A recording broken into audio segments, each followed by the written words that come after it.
दोस्तों, क्या आप जानते हैं हमारी पृथ्वी के अंदर क्या है? हमारी पृथ्वी अंदर से कैसी है और पृथ्वी की गहराई कितनी है? क्या है पृथ्वी के अंदर? जानते हैं इस वीडियो में, तो चलिए शुरू करते हैं। अगर आपको ऐसी बातों को जानने में इंटरेस्ट है तो हमें अभी फॉलो करें। देखो जहां हम रहते हैं।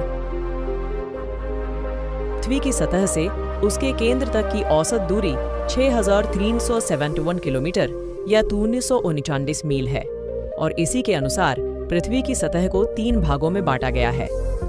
नंबर 1 पर आती है क्रस्ट, जिसे हिंदी में भूप्रपट्टी कहते हैं। क्रस्ट पृथ्वी की सबसे ऊपरी सतह होती है जिस पर हम रहते हैं। इसकी औसत गहराई 24 किलोमीटर तक होती है। ये गहराई समुद्र के नीचे 70 किलोमीटर हो सकती है। यह परत चट्टानों तथा कंकर पत्थर से बनी होती है। यह परत अन्य परतों से पतली लेकिन मजबूत होती है। चलिए अब और नीचे चलते हैं। अब बात करते हैं पृथ्वी की दूसरी परत के बारे में, जहां दूसरे नंबर पर आती है मैंटल, जिसे हिंदी में आवरण भी कहते हैं। तो यह पृथ्वी की सबसे बड़ी परत होती है, जिसकी गहराई 1900 किलोमीटर तक होती है और इसका टेम्परेचर 4000 DEG सेल्सियस तक होता है। यह परत सिलिकेट तथा अन्य कई प्रकार के यौगिकों, जो सिलिकॉन और ऑक्सीजन संरचना का साझा करती है।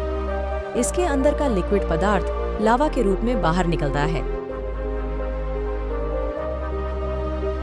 चलिए अब पृथ्वी की ओर नीचे चलते हैं। अब लास्ट में तीसरे नंबर पर आता है कोर, जिसे हिंदी में हम केंद्रीय भाग भी कहते हैं।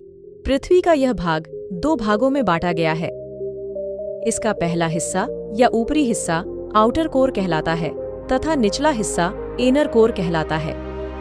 पृथ्वी के कोर का पहला हिस्सा या आउटर कोर पूरा आयरन से बना होता है और यह आयरन पूरा लिक्विड फॉर्म में होता है, क्योंकि इसका टेम्परेचर 4500 डिग्री सेल्सियस होता है और आयरन 1500 डिग्री सेल्सियस पर पिघल जाता है, इसलिए यह आयरन लिक्विड फॉर्म होता है।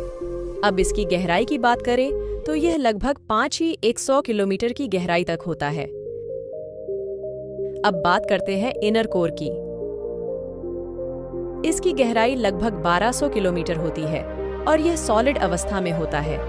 इसका टेम्परेचर 200 डिग्री सेल्सियस होता है। अब आप सोचेंगे कि यह परत इतनी गहरी तथा टेम्परेचर 200 डिग्री सेल्सियस होने के बाद यह सॉलिड अवस्था में क्यों है? इसका वैज्ञानिक ने यह बताया कि यह परत पृथ्वी के सभी लेयरों के प्रेशर से सॉलिड अवस्था में होता है।